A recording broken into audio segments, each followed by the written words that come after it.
Our goal here is to help our kids learn while they play video games. What we're going to be talking about today is the second Gamers Book Club meeting that we had with our 7 and 8-year-old boys. This is a group of 4 kids and 4 parents that meet monthly to discuss games that they've been playing for the month. The game that we played for the second meeting was Mario Kart. Now, we chose Mario Kart for one reason: the kids love it. They really chose it. The parents never really had played it, and I got to tell you, it was hard for the parents to play. We tried playing it. We would, play. We would do okay, but invariably the kids would just kick our behinds whenever we played against them. So it's surprisingly complicated game, and it was surprising how well the kids could play it and how poorly the adults could play it. So in each of our meetings, we've got 3 components. The first is discuss, where we discuss with the computer game off. The second is play, and then the third is extend. And we sort of mashed these up a little bit, but we did have a distinct discuss component to it. But the main theme that runs through discuss, play, and extend for this meeting was the kids had to teach the parents and coach the parents how to play the game better. So over the course of the month, the kids were playing the game. Most of them had already played the game, so they were familiar with it. But what we asked them to do was, over the course of this month, to write down 3 specific strategies that they used to win at Mario Kart. And we discussed these strategies at the beginning of the game.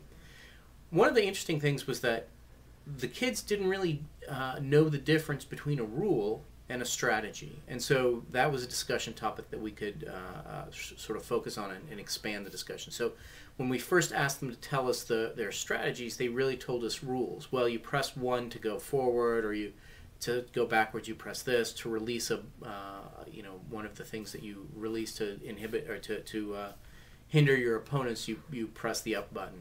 Those were really rules in how you played, but they weren't strategies on how to win.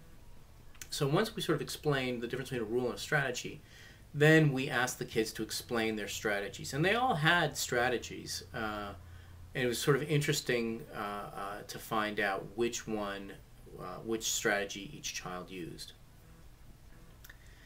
So when we discussed this, what we were trying to get the kids to do was explain to the parents how they play and how they could beat another parent.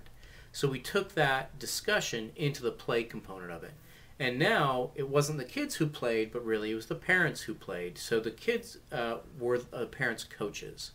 And we switched around kids with parents so that they weren't with their own parent. That way they would still perhaps be polite and not yell at their parent if they weren't winning. So the parents then had to beat the other parents at the game, with the kids sitting beside them, and the kids were really motivated to get their trainee to win, because the first parent to win would hand their controller off to the kid, and the kid would then get to play against the other parents or the other kids. So they're really motivated and excited to get their parents to win. So the parents played, and then eventually switched off, and the kids got to play. But the fun part of it was, besides playing, was how the kids really tried to get the parents to win. It was actually, going back, I think the kids probably had it right the first time. What we needed was not strategies, we needed the rules. So they were saying, no, push up, or push 1 to go faster. Eventually, some were able to say, okay, take this short path, or if you want to pick up coins, then knock out the coins from this guy first, and so on. So there was some strategy, but the goal really was to get the kids in the position of the teacher, and to force them to speak clearly and clearly make their points about how to play the game. And when they're talking to somebody who's less knowledgeable about this, how to explain it in a way that doesn't hurt the less informed person's feelings. And so that was a fun and informative time. Okay, the extend part in this game was sort of fit into the play part, because really they had to figure out ways of getting these poorly educated parents to win the game. Once we switch off controllers and the kids were playing, it's really a good time for the parents to just sit around and discuss what their kids are doing when they're playing.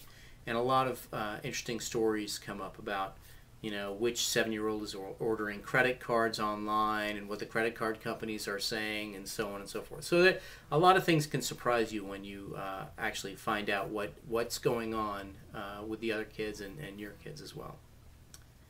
So in summary, we use Mario Kart as a model for what to do when there's no real educational value in a game.